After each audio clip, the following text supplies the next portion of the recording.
The story you're about to hear is true.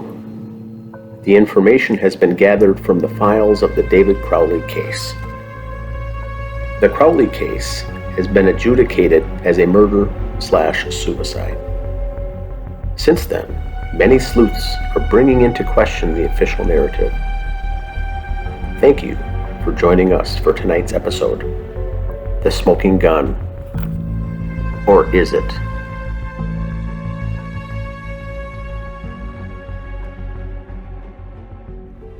We start off tonight in the offices of S&C Investigators. Sophia has been scouring through the discovery received from the regional group. She finds something of particular interest and presents it to Catherine. Catherine, you have got to see this. What'd you find? I was going through the discovery that the regional group had sent over last Thursday. I was especially going over what they called the supposed smoking gun. It's an interesting picture, but it's extremely blurry and very pixelated. There's something that just isn't right about it. What do you think, Catherine? That picture looks manipulated. Oh, we can't be sure though, until we run some tests. Let's get this to Girl Friday. She can look into the case files and see if there's anything to either support their picture or prove their discovery wrong. After Catherine hands Girl Friday the photo, Girl Friday walks to the pile of papers on her desk and begins her search. From this point forward, the regional group will be simply referred to as RG. I wouldn't put it past anyone to manipulate the so-called evidence in this case. The RG has done that several times. For an office that works directly with the district attorney, their evidence has been really shady lately. After Sophia returns to her desk, she begins to look through more of the discovery. Another photo captures her attention. The more I read, the more this case reeks of a cover-up. Catherine, I found another photo. Here, take a look. Oh, I agree. A cover-up is looking to be very likely. Good eye, Sophia. This photo does seem a little too weird. Doesn't it? Not to mention what the RG says is in this photo. I'm afraid to ask, but will anyway. What do they say is in the photo? The gun that belongs to David Crowley. You've got to be kidding.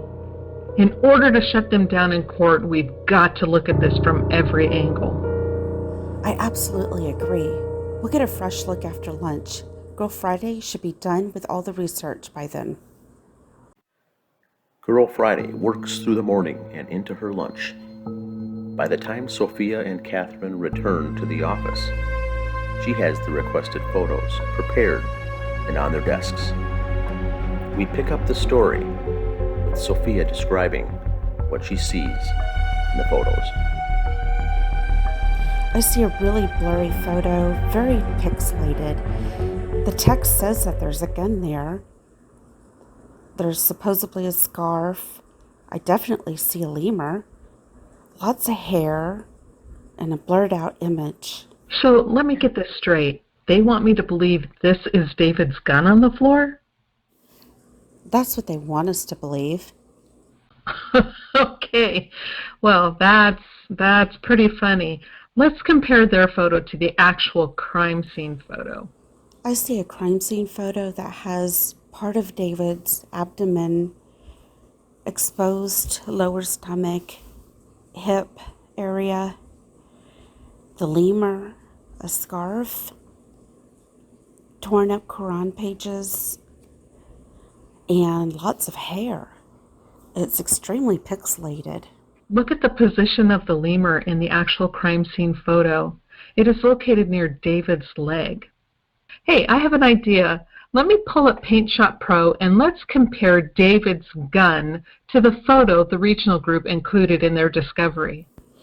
Catherine, this is the photo that they sent.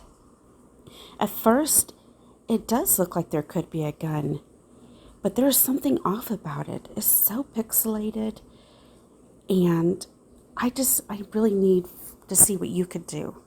This one here, when we look at this, we're going to look closely at the upper left.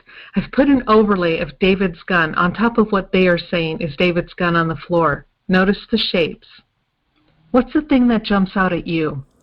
What I'm seeing is that David's gun does not match the gun that they have in the photo. His handle or the grip is much more narrow. The barrel of the gun is shorter. Their gun has silver on the barrel, but David's is completely black. These guns do not match. I agree. I don't see a matching gun either. I see that if I'm matching up the quote-unquote grips of the gun, look how much longer their so-called gun on the floor sticks out past the barrel of David's gun. It doesn't match at all. Here's the photo of David's gun.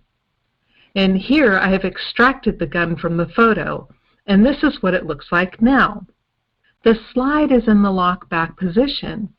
So it makes the slide protrude toward the back, and since the slide on David's gun was not in the lock position when found, I've removed that portion and have now created this photo.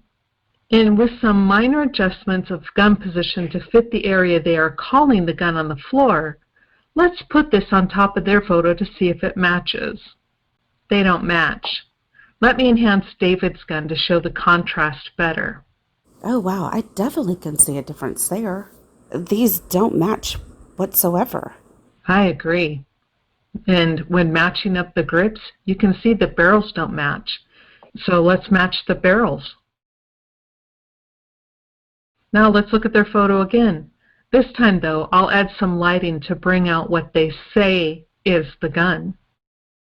Here we have their original photo where it says the rug, the scarf, the hair, the lemur, and then a little gun.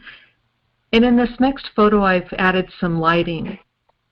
And if we stop there, people may start to think that, wow, this is a gun. This could be a gun. However, I'm going to lighten it some more to see what we can bring out in the photo, because we need to make sure. I think it's safe to say that this is not a picture of David's gun on the floor. It is a very grainy photo. It is a poor photo. It's poor quality. But if we're looking at what is supposed to be the grip, there's shadows where shadows shouldn't be. There's silver where silver shouldn't be on the quote-unquote barrel. This is not a gun. I don't know what it is, but it's not a gun. What are your thoughts, Sophia? Catherine, I'm telling you, this gun photo is a fake. We're looking at a clump of hair. The barrels don't match. The color doesn't match. David's gun is a solid black. This one is way too dark, and the handles don't match. And they're calling this a smoking gun? Or is it? Ladies and gentlemen, the story you have just heard is true. Only some names have been changed and characterizations added. David Crowley was charged, tried, and convicted within the minds of the law officers from the Apple Valley, Minnesota Police Department.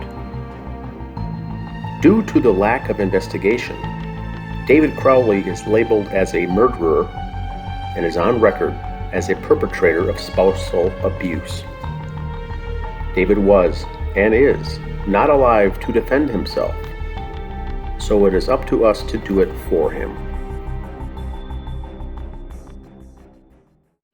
We hope you have enjoyed tonight's episode, The Smoking Gun, or Is It? Although portrayed in an entertaining format, this case is far from entertaining. We believe a very real and beautiful family died at the hands of perpetrators that are still roaming free. For more information on the Crowley case, please visit the YouTube channels and websites listed in the description box below.